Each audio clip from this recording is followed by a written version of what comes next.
యోర్దాను నదీ ప్రాంతముల వారందరూ అతని యొద్దకు వచ్చి తమ పాపములు ఒప్పుకొనొచ్చు యోర్దాను నదిలో అతని చేత బాప్తిసము పొందుచున్నరి. మొదటి వచనం చూస్తే యేసు ప్రభువు చెప్పిన మాటే మరి ఆయన కూడా చెప్పడం జరిగింది. 17వ వచనం 4. అప్పుడు నుండి యేసు పరలోక రాజ్యం సమీపించినది కనుక మారు మనసు పొందిరి అక్కడే ప్రక్కన రాయబడి ఉంది. మరి దాని ముందుగానే యోహాను దేవుని వాక్యం చెప్పారు. పరలోక రాజ్యము సమీపించినది, మారు మనసు పొందినని ప్రకటించారు.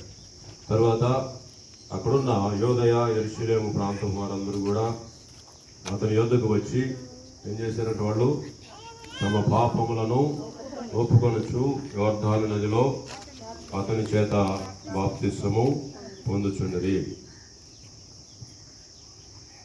తరువాత 13వ వచనం, ఆ సమయమున యోహాను చేత బాప్తిసము పొందుటకు యేసు గలిలయ నుండి యోర్దాను దగ్గర ఉన్న అతని యొద్దకు వచ్చాను. అందుకు యోహాను, నేను నీ చేత బాప్తిసము పొందవలసినగా నీవు నా యొద్దకు వచ్చున్నావా అని ఆయన్ను నివారింపు చూసిన కానీ యేసు ఇప్పటి కాలేము నీతి యావత్తు ఇలాగూ నెరవేర్చుట మనకు తగి ఉన్నది.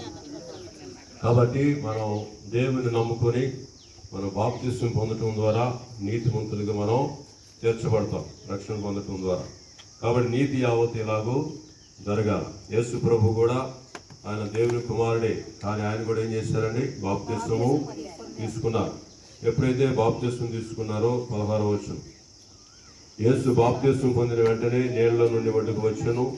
ఇదిగో ఆకాశము తెరవబడెను, దేవుని ఆత్మ పావురం వలె దిగి వచ్చి అతని మీదకి వచ్చుట చూచాను. మరియు ఇదిగో ఈయన నా ప్రియ కుమారుడు, ఈయన యందు నేను ఆనందించున్నాను. ఎప్పుడు యేసుక్రీస్తు బాప్తిసం పొందారో తండ్రి అయిన దేవుడు ఏమంటున్నారు, ఈయనే.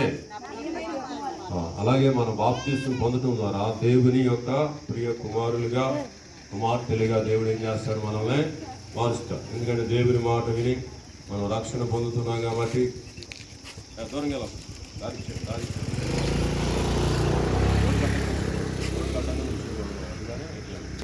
మనము మరి యేసు ప్రభువు చెప్పినట్లుగా ఆయన బాప్తిసం పొందినట్లుగా తండ్రి ఆయన గురించి ఏం చెప్పారు, ఎప్పుడైతే ఆయన కుమారుడే అయినా సరే ఈయన నా ప్రియ కుమారుడు, ఈయన యందు నేను ఆనందిస్తున్నాను.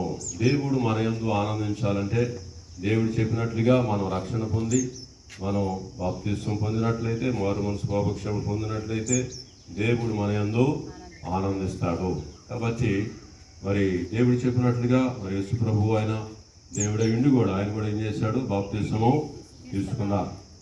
అలాగే యేసు ప్రభు శిష్యులకి ఏమైనా ఆజ్ఞాపించారు, సర్వ సృష్టికి వెళ్ళి సర్వలోకానికి సువార్త ప్రకటించండి, శిష్యులుగా చేయమని చెప్పారు. తండ్రి యొక్కయు కుమారుని యొక్కయు పరిశుద్ధాత్మ నామములో వారికి బాప్తిసము ఇవ్వమన్నారు. దేవుడు వాక్యం దీవించును గాక. బాప్తిస కార్యక్రమం కొరకు అమ్మగారు ప్రార్థన చేస్తాం.